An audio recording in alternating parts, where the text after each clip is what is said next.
Amigos televidentes, página abierta con el arte, página abierta con la cultura, un programa dedicado al arte nacional en contexto, artistas, ideas, obras, todo eso y más en página abierta con el arte, página abierta con la cultura.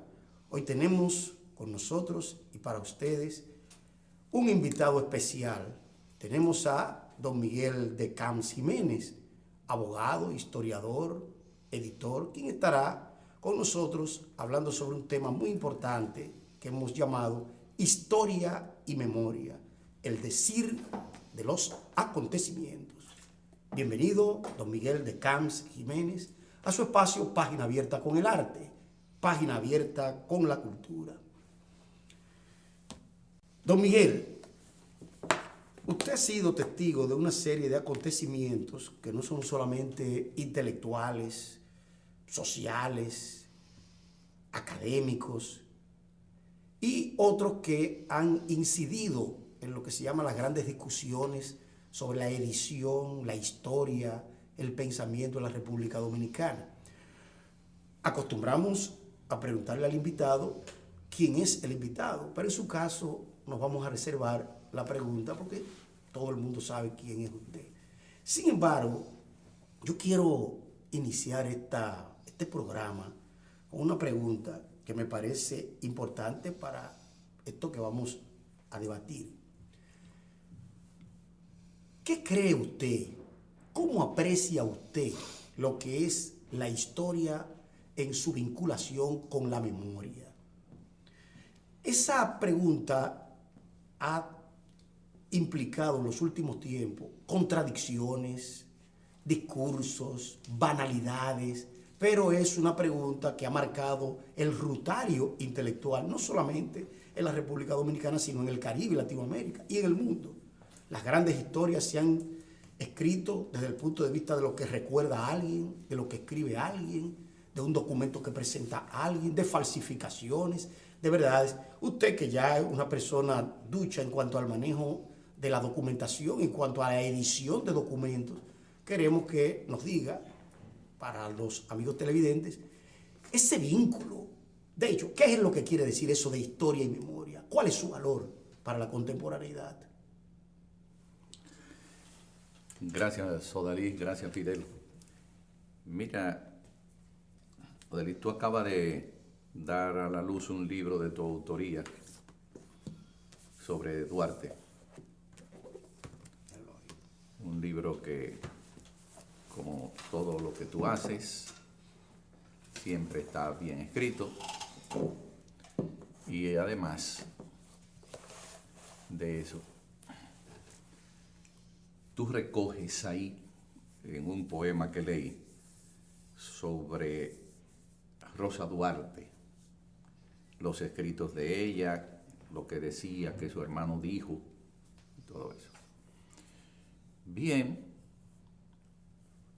esa es una historia que se recoge de oídas, de lo que otro dijo.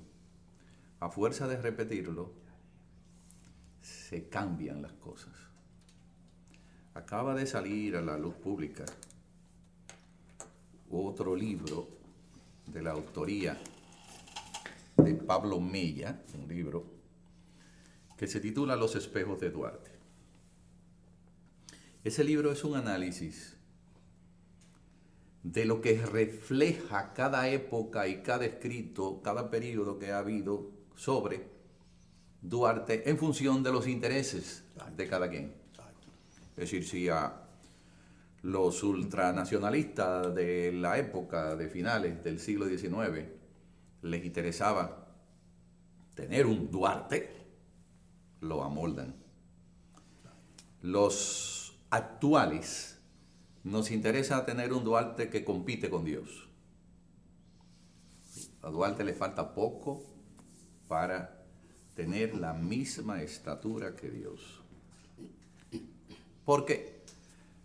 Porque hay un lenguaje supernacionalista entre las diferencias actuales con respecto a los haitianos, a los no haitianos, a los cubanos, a los no cubanos, a los chinos que vienen al país y que supuestamente o de alguna otra forma le están quitando trabajo a los dominicanos.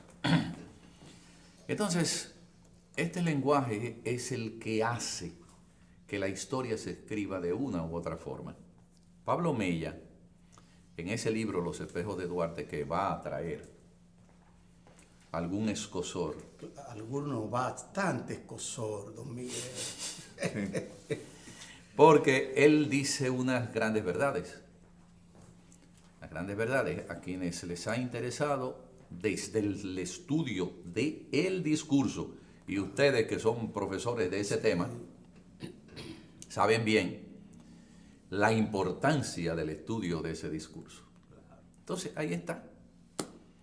Pero tampoco quiero ir, aunque esos dos libros son excelentes, tanto el libro tuyo, que observo que tú haces ruptura también con lo tradicional respecto a Duarte, también hay unos libros que son malísimos y que parten también del criterio de lo que otro dijo, de lo que otro... Tú tienes este libro, por ejemplo, 1963, La Revolución Inconclusa. Ese es un libro malo. Pésimamente malo. Porque es un libro que se pone a idealizar la figura de Juan Bosch, también endiosándolo como se le ha hecho con Duarte. Y no puede, con el único fin, un fin mezquino de un cubano que está aquí en el país, que lo trajeron, le han entregado los archivos nacionales, cosa que no hacen los cubanos con nosotros, a tal nivel que en la biblioteca de La Habana están los documentos de Máximo Gómez, cajas y cajas de documentos. Pero los dominicanos no hemos podido analizar nunca esos documentos para establecer algunas relaciones, etc. Pero aquí viene un cubano y le entregan los archivos para que saque disparate como la dictadura de Trujillo, una serie de documentos mal trabajados, atropellados, etc. Entonces, esa es la memoria que nosotros queremos destacar. No, mira, creo que hay que ser un poquito más serio. Por eso aplaudo este libro, que es una nueva forma de hacer historia. Vamos a analizar el discurso de la época, qué pasaba. Y en función de eso, de lo que pasaba en esa época, ya, vamos a verlo. Y con herramientas teóricas serias también, porque yo veo que él utiliza Van Dyck ahí. El contexto pragmático, el contexto incluso significativo de lo que es ese... Pablo Mella es un reconocido sacerdote jesuita e investigador. Yo lo conozco, algunos de sus trabajos, y lo he escuchado en conferencias, disertando, por ejemplo, sobre Jürgen Habermas, el pensador alemán. Y en este libro yo he leído algunos de sus ensayos. Utiliza el método de análisis del discurso de un pensador francés muy afín a tu pensamiento, Dalí, que es Michel de Certeau. Michel de Certeau. Sí. Y no era cura también, Michel de Certeau. Sí, jesuita. Sí, jesuita. Ah, jesuita, sí. El autor de la escritura de la historia. Sí, la escritura de la historia. fábula, Entonces eso lo aplica. Miguel, lo que tú quieres decir cuando decías que cada época tiene su propia visión, por ejemplo, del caso de Duarte, es que la historiografía de cada época tiene su imagen específica de los grandes personajes de la historia. Y que esa imagen es cambiante. Sí, señor. ¿No?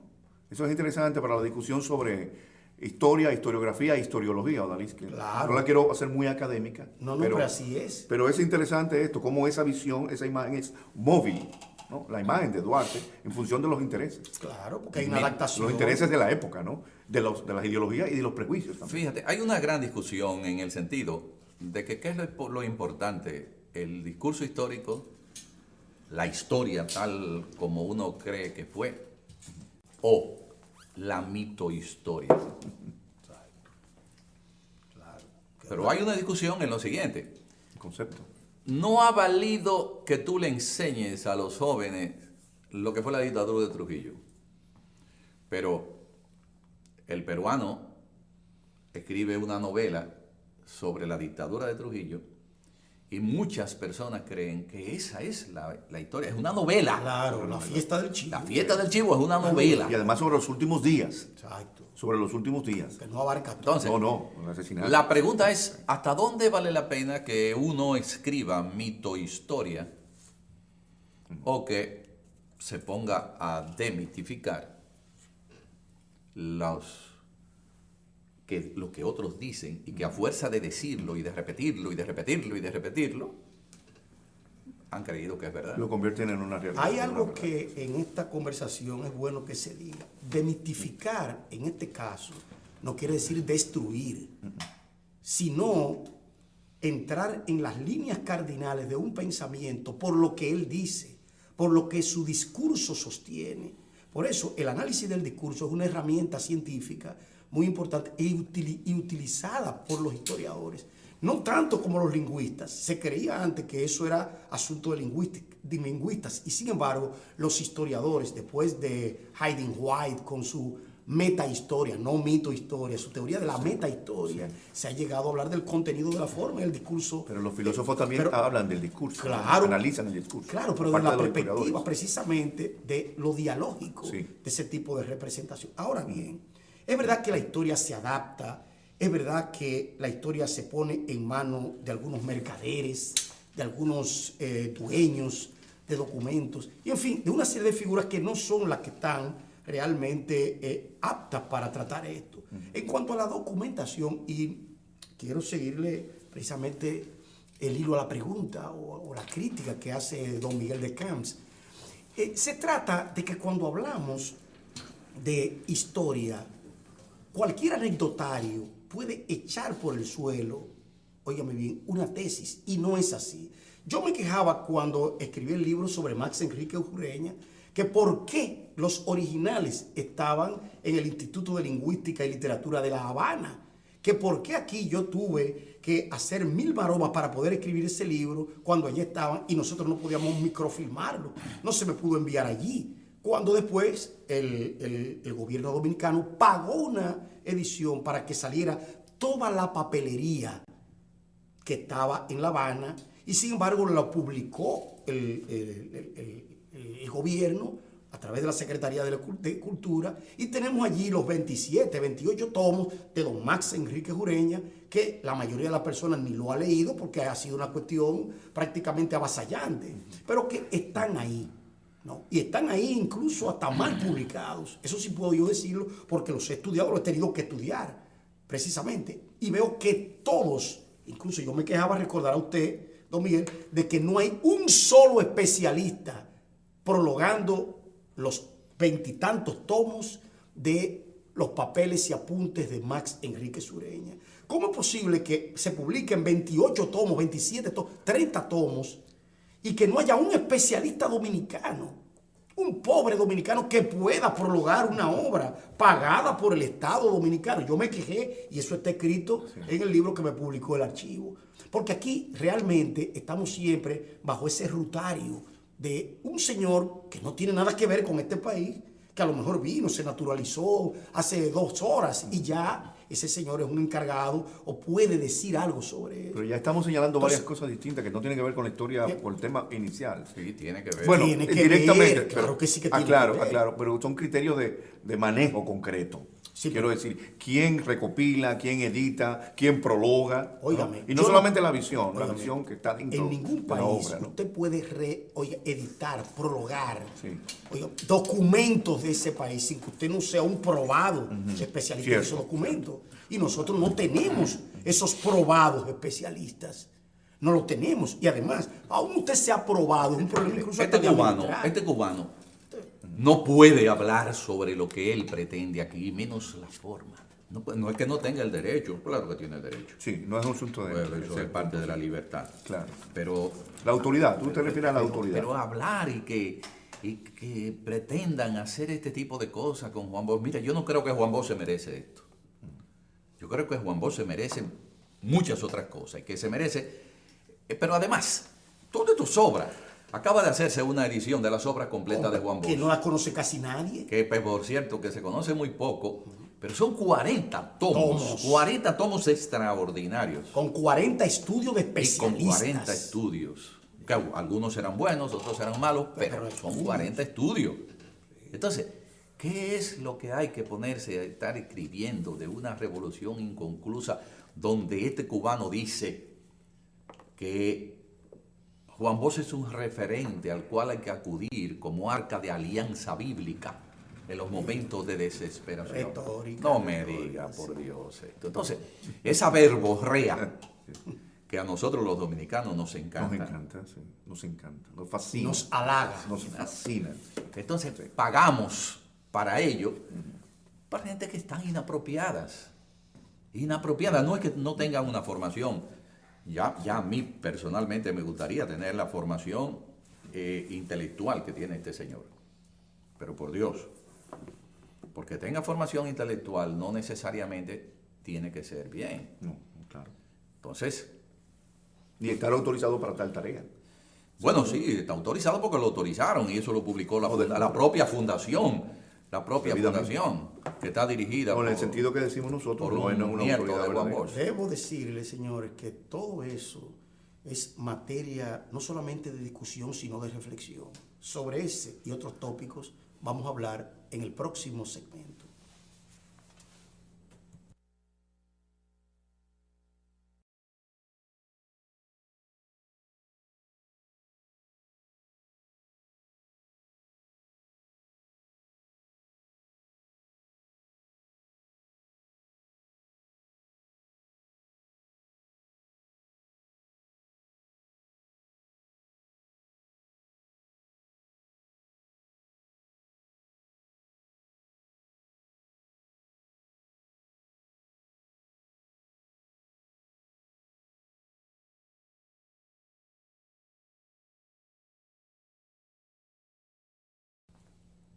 Amigos televidentes, estamos en Página Abierta con el Arte, Página Abierta con la Cultura. Hoy, don Miguel de Camps Jiménez.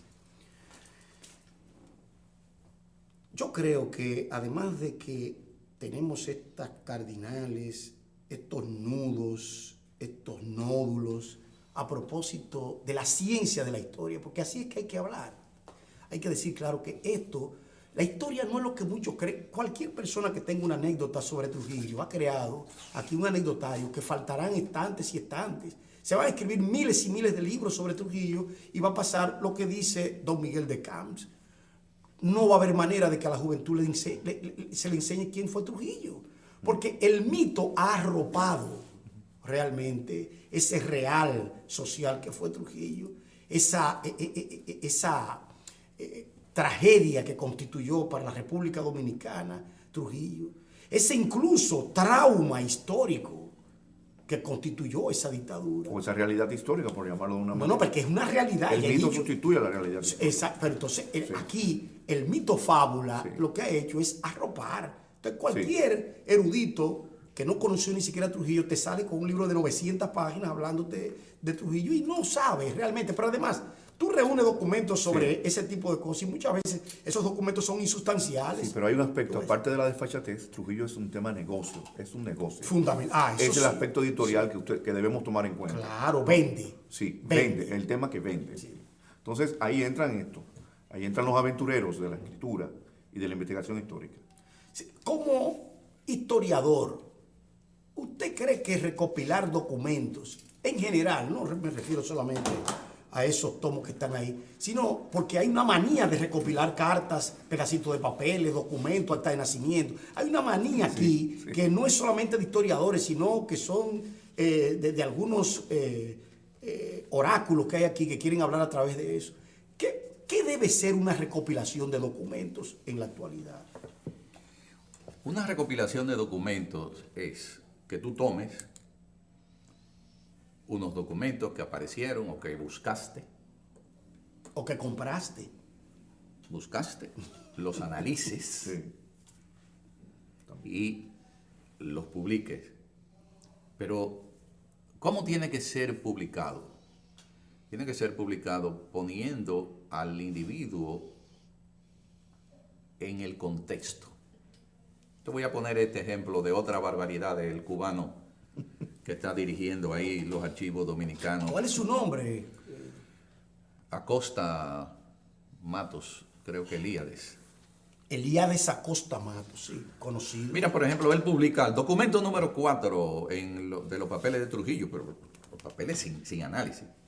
Es una carta al licenciado, un oficio al licenciado Roberto Despradel, ministro plenipotenciario de la República Dominicana en La Habana. El asunto proyecto de inmigración judía.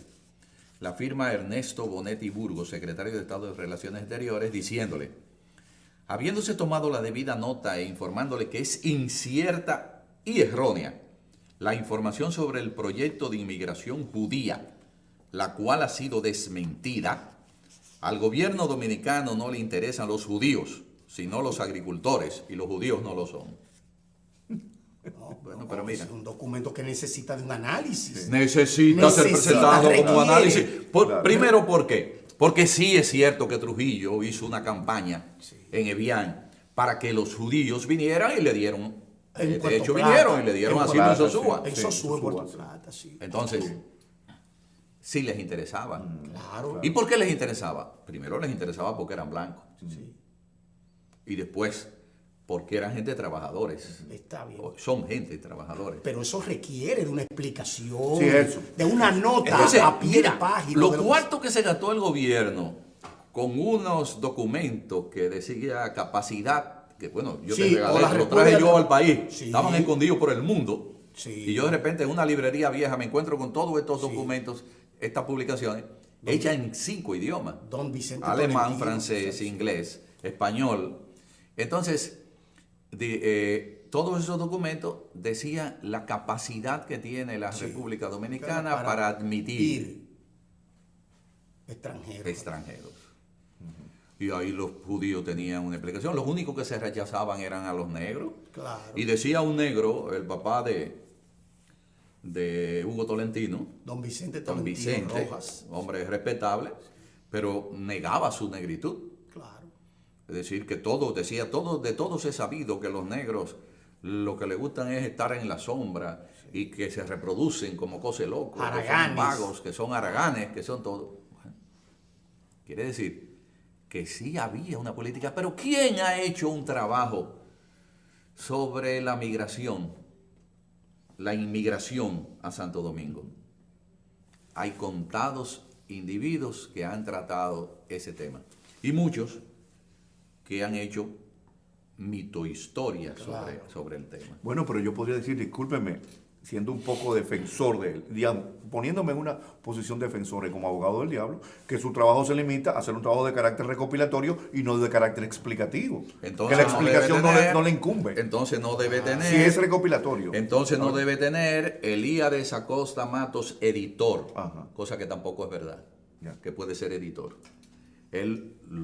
Si él no trabajó esos documentos como lo hacía de Morisi, Sí. entonces no puede ser el editor. Ay, Es apenas uno que ha reunido documentos, ni siquiera es un compilador. Un compilador, esa es la idea. compilador. Pero el compilador no necesita Debería la ser. Yo interpretación. estoy de acuerdo con que eso es una compilación nada más.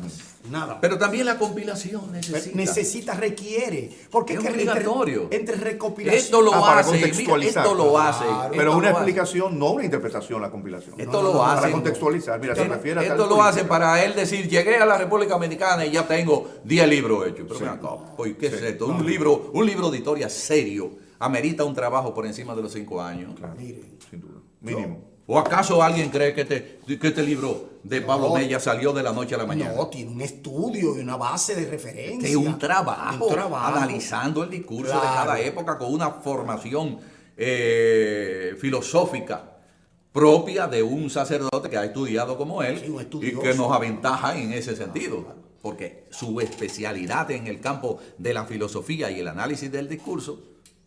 ¿Y por qué es tan importante el análisis del discurso? Eso es muy simple.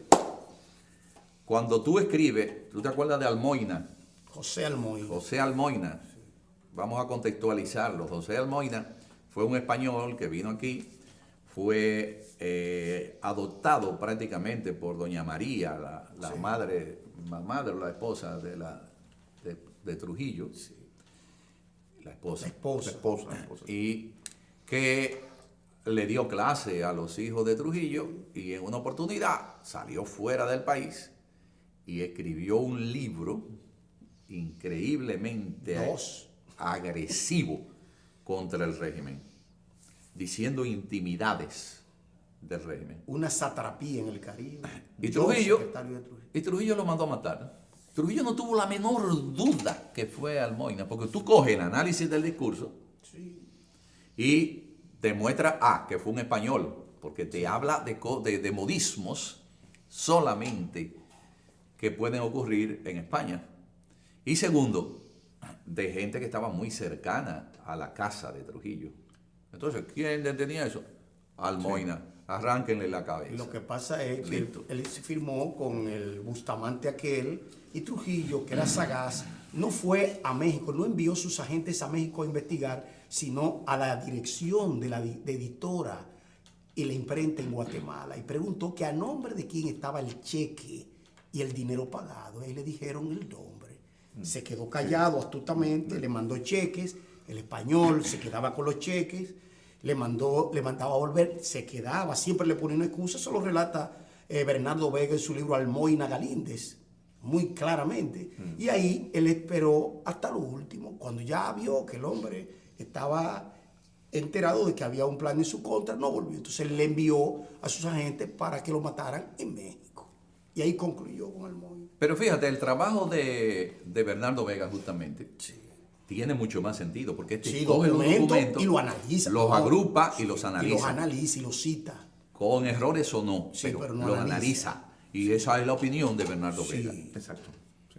Ahí está su valor. No, pero además está su aporte. Su valor. No, y narrativiza el hecho, o sea que, porque requiere. Contextualiza. Es que para eso quería, escúcheme que me entrometa, yo no soy historiador social ni económico de profesión, pero hay algo Yo tampoco. que hemos aprendido quienes hemos cursado algo de historiografía, y es lo siguiente: toda compilación actualmente, la nueva historia, la escuela de los anales, todo eso ha demostrado que el más mínimo documento que se quiera recopilar necesita y requiere de explicaciones, notas a pie de páginas, además argumentos para la compilación, la adaptación, la recopilación, todo lo que tiene que ver poner documentos en orden.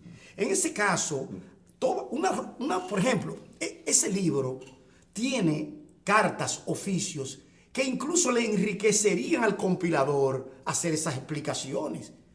Y el compilador es un hombre que estudió historia, que se graduó, que es egresado de universidad. Él lo sabe. En este caso, esos documentos están ahí y es un valor que estén ahí.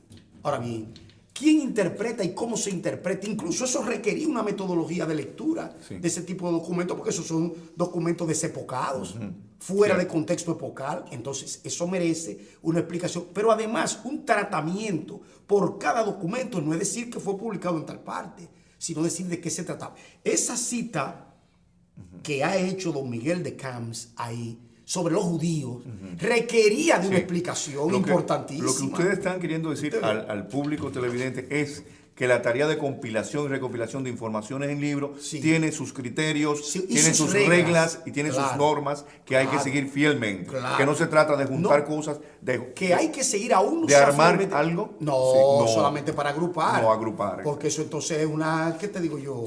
Es como agrupar mangos, chivos. No. Una mera recopilación. No, una recopilación y compilación científica tiene que tener criterios metodológicos. Porque ¿qué es lo que quiere decir compilar en este caso? ¿No?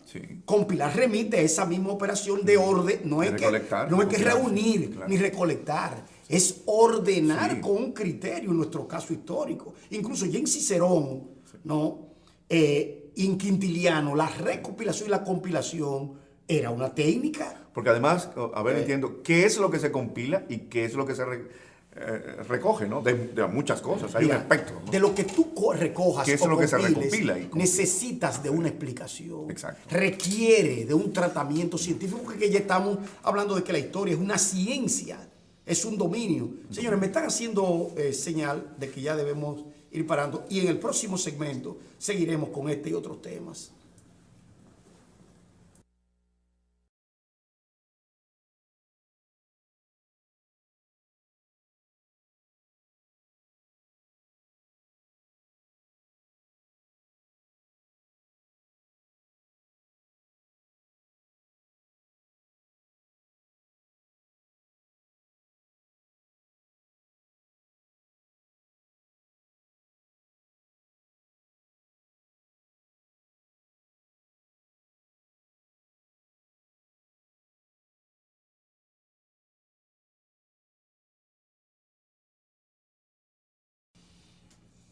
Amigos televidentes, estamos en Página Abierta con el Arte, Página Abierta con la Cultura. Hoy, historia y memoria para decir. Don Miguel, algo que a propósito de compilación, recopilación, reunión, recolección, documental, últimamente se han publicado miles de libros sobre cómo compilar, cómo hacer la historia. Ese incluso tratado en 3 tomos de Pierre Nora, Pierre Vilar y Jacques Le Goff, Hacer la historia, es parte de esa conformación de la nueva historia. Ya todo tipo, usted va a publicar 3 cartas y eso requiere de una edición y algo también que no hemos mencionado, un aparato crítico, que es el conjunto de herramientas que se utilizan precisamente para llevar a cabo un buen camino para la comprensión, porque la historia no es solamente para la interpretación, sino para la comprensión. Y en ese sentido, la hermenéutica de la historia juega un papel bastante importante, brillantemente aclarado por Chartier, Desserteau, el mismo Gadamer, filósofo de la historia.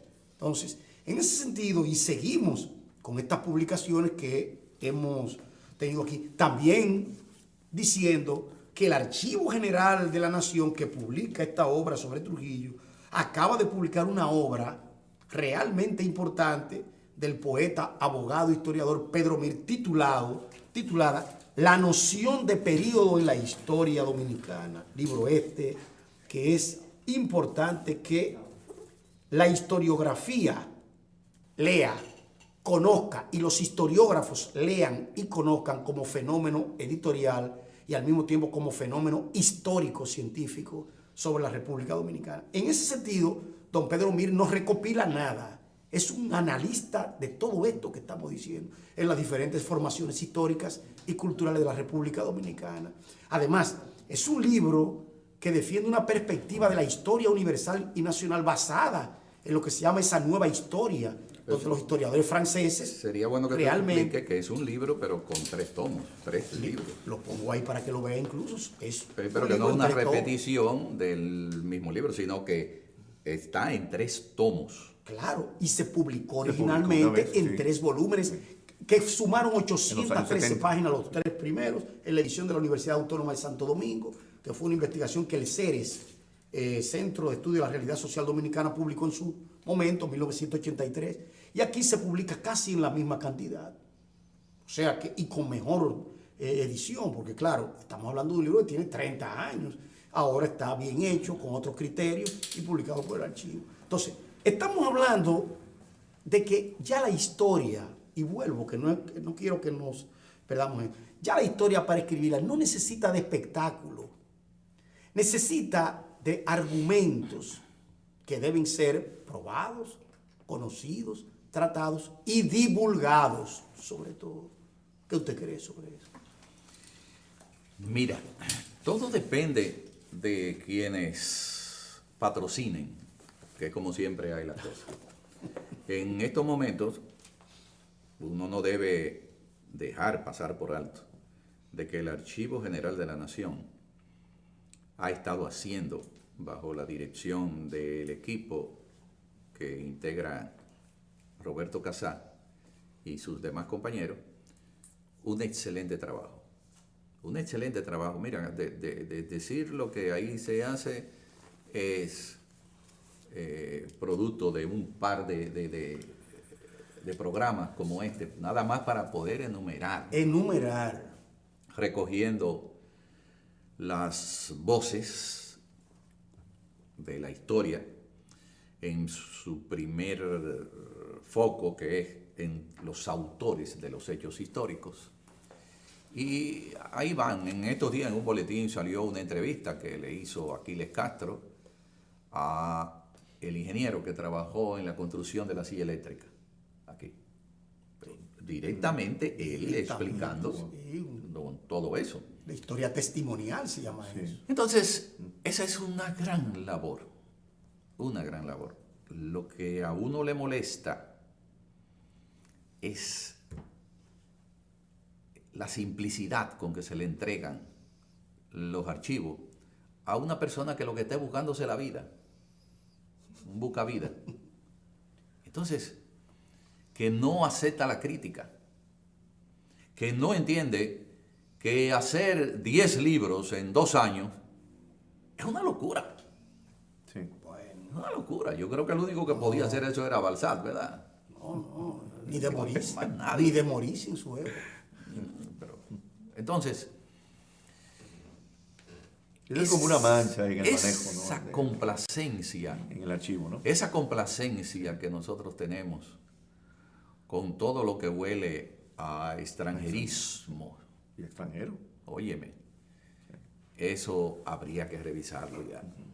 Habría que revisarlo, porque cuando tú vas a un país extraño, no es verdad que ponen todos los archivos en manos tuyas, porque ahí hay cosas que, permitidas o no, ya tienen. Miguel, pero tú sabes que eso es idiosincrático. Eso es propio de nuestra identidad. Eso es idiosincrático. Yo Propio estoy de nuestra convencido, identidad. totalmente convencido. No, propio y lo de seguimos nuestra arrastrando desde la No, época y de la hoy, colonia. sí. y hoy está peor. Porque Esa hoy, fascinación por el extranjero. sí, por Esa lo autorización, esa validación de todo lo que viene de fuera. A crítica, además, automáticamente. que hasta se oficializa la personalidad. Y cuidado, que no somos xenófobos, ¿eh? No es eso. No. No es xenófobo. Para que no se quiera No, pero interpretar. para que no nos digan xenófobos, O podemos ultranacionalistas, o neonazis. No podemos ser No, tampoco, no, puedo no. negar la crítica, porque la No, la crítica es un crítica, instrumento. exactamente, sí. Es para que se conozca que también eso hay que revisarlo. Porque son muchas cosas. Lo hay mismo que tú revisar. dijiste, Cuba no pondría en manos de un dominicano los archivos Pero de no la Cuba, Biblioteca ni No ha Cuba. Nacional. valido forma de que lo pongan. No ha habido. Pero es más. Este señor era el director justamente de la Biblioteca Nacional, donde están depositados los archivos de Máximo Gómez. Nunca. Ciertamente. Nunca lo permitió. Ahí no hay estudiantes. Mira, cuando yo preparé mi tesis de la maestría en historia, me costó más trabajo porque no hay una política de solicitud, de aceptación para que estudiantes dominicanos vayan a investigar a un archivo cualquiera. Una política de intercambio. No es que el archivo o el ministerio de lo que fuere no te da, no avala, sí lo avala. Te dice, ok, no es inconveniente, usted necesita una carta, ok, pero no hay una política, cosa que sí tiene los Estados Unidos. No. Y lo tiene Abre Cuba todo, también. Sí, abre todo. Y lo tiene Cuba. Sí.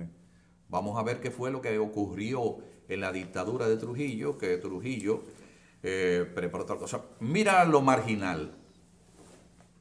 Yo me encontré investigando con el tema que estamos hablando de mi tesis en México, en unos archivos.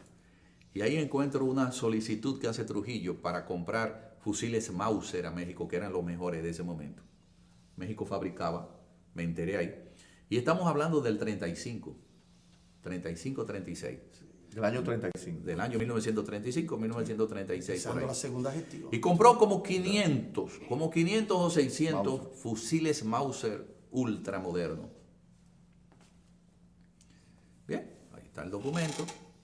¿Quién ha investigado los preparativos que hizo Trujillo para la matanza de negros Haitianos. en la frontera? No eran haitianos nada más. Bueno, pero Matanza de negros, donde habían dominicanos, habían haitianos y habían hijos de haitianos y demás. Pero como les interesaba. ¿Cuál ha sido?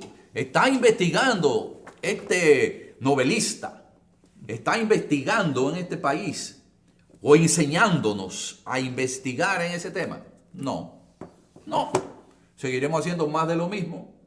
Y mientras más coba tú le das, como es eso, esta cosa nauseabunda, entonces le da más coba. Y muy bien. De la historia pasamos a la cultura, a la mentalidad, claramente. a la manera de ser. Hay una Sí, hay relación. una relación Es estrecha que la a historia, la idiosincrasia. la historia es como la religión. Hay una relación. Y a los males, culturales también endémicos que tenemos. Tú has señalado, has sido muy crítico de esas deficiencias, porque se manejan determinadas cosas de gran importancia. Quiero aclarar que yo no me excluyo de esa escuela del lambonismo y demás. Yo pertenezco a ella. ¿Así? Sí, hombre, yo pertenezco a ella, pero por Dios, vamos a ser Moderadamente. un poquito más críticos. Vamos a hacer Moderadamente. Moderadamente. Mira, este señor agarra lo que han escrito sobre Duarte. Y yo quiero saber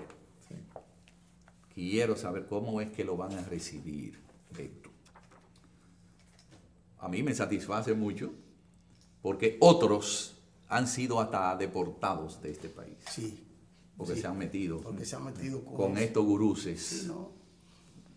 Entonces, Y con el tema tabú, que es ese también. ¿O qué era? Yo creo que también ha ido bajándose todo, porque incluso a nivel de la literatura, la historia, el pensamiento, Tabuses o ya la tabúes. crítica, yo dije tabuses o tabúes. Tabúes. tabú es tabú. Tabúes.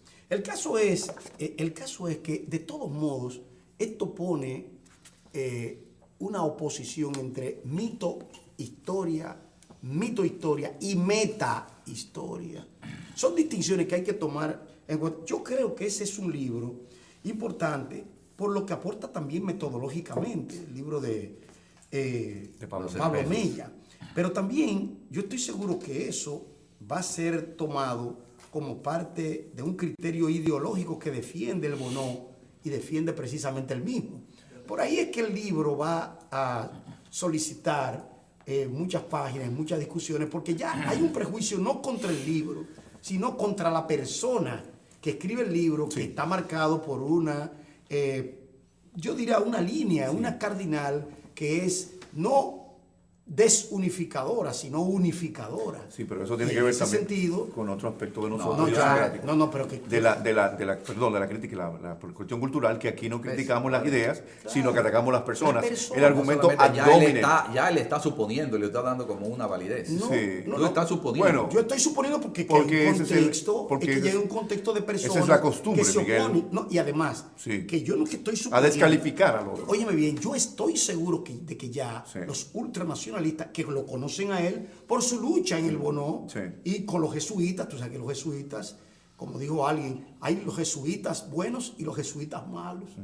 Y los malos son aquellos que defienden a los humildes. Los críticos. Los críticos. Entonces, ¿qué pasa? Como yo conozco al colega, ¿no? Mella, yo sé muy bien que lo van a tomar por ahí, por lo que se llama la falsificación, y se van a perder de un análisis con una bibliografía extensa y un tratamiento que ayudaría a cualquier nacionalista o a cualquier hipernacionalista, porque los criterios basados en lo que se llama premisas argumentativas significativas, creo que en ese libro se ponen de manifiesto y al mismo tiempo invitan a ir más allá. Bueno, mientras tanto debemos esperar a la recepción concreta del libro, Claro. a que se lea, lo más importante que se lea, por todos los sectores y los estudiosos, y los no estudiosos también. Hay que esperar a la recepción, no creo que debamos Sí, adelantar. pero yo te No, quería, no, estamos No, comentando. sí, sí, no, lo que no, podría estamos ocurrir. adelantando. pero yo podría quería poner. añadirte, Fidel, y La resistencia, Odalis, sí. que es la siguiente. El Centro Bonó, que recibe el nombre de Pedro Francisco Bonó, Claro. Instituto también, centro, Y es un instituto instituto, filosófico, es una también, universidad. que realiza un importante trabajo. y es una universidad. Tiene el Sí. filosofado. Sí, en el filosofado, sí. En ese aspecto, a mí me sorprende y me agrada el hecho de que ellos mismos son críticos hasta con Pedro Francisco Bonó. Claro que sí. Ellos no ocultan, y cuando hay algunos elementos que sirven para aportar a quién fue la figura de Pedro Francisco Bonó, figura contradictoria, Claro. muy aplaudida desde que Juan Bosch lo rescató, y a él y a Espaillat, entonces, pero otro hombre con virtudes extraordinarias y con defectos. Claro. Porque es humano. Humano. Es humano. No un semidios. No, ni ser No ni nada, un semidios. humano. No un semidios. Humano. No un semidios. Sí, claro. Todo lo humano es imperfecto. Exacto. Pero si usted dice que Duarte es imperfecto, ya, porque como dice Miguel, es Dios. No te cuelgan, Sí. Cuelga. te cuelgan, te cuelgan. ¿Y qué han hecho? ¿Qué es lo que logran? Lo único que logran es Ocultar lo que es. no poner una barrera entre yo, que soy humano, y Duarte, que es un dios. Sí. Entonces, cuando tú le dices a un estudiante, trata de imitar a Duarte, es imposible. Una barrera infranqueable, además. Infranqueable. Infranqueable. Lo ponen que como, no es superable, como ¿no? modelo que no debe Sí. transgredirse, Idealizado, superarse. claro. Se idealiza, pero al máximo. No creo yo que al Patricio le hubiera gustado ese tipo de... Pero ¿cómo le va a La gustar? mitificación, ¿no? Un hombre, fíjate, ¿por qué La gente ignoró durante 34, 40 años la figura de Duarte, porque no le convenía. Claro. A los que estaban en el gobierno no le convenía. Cierto. Entonces, si no les convenía, no tenían que mencionarlo siquiera. Exacto. Lo excluían. Y lo excluían. Pero también después, cuando esa figura fue potable para los que estaban en el poder, Sí, ahí ay Dios mío, le dedicaron ya lo que hay que todo. soportar no tiene punto de comparación. Sí, Este tema no se agota. Tío, este aquí. tema no se agota. Hay que y comprometer yo a Miguel. Quisiera, porque no, además es Ustedes no ilustrativo me para los invitan. que nos están No lo invitamos. escuchando. Se queja de que no lo invitamos al programa. No, pero yo quisiera que don Miguel nos visite para seguir tratando algunos temas en ese sentido, porque precisamente este tipo de discusión y de argumentación y contraargumentación hace que se conozcan muchas cosas, no sobre un tema, porque no somos monotemáticos, sino sobre varios tópicos que son importantes para la contemporaneidad. En tal sentido, queremos invitar a los amigos televidentes a que nos escuchen, nos vean en otra edición más de Página Abierta con el Arte, Página Abierta con la Cultura. Hasta pronto.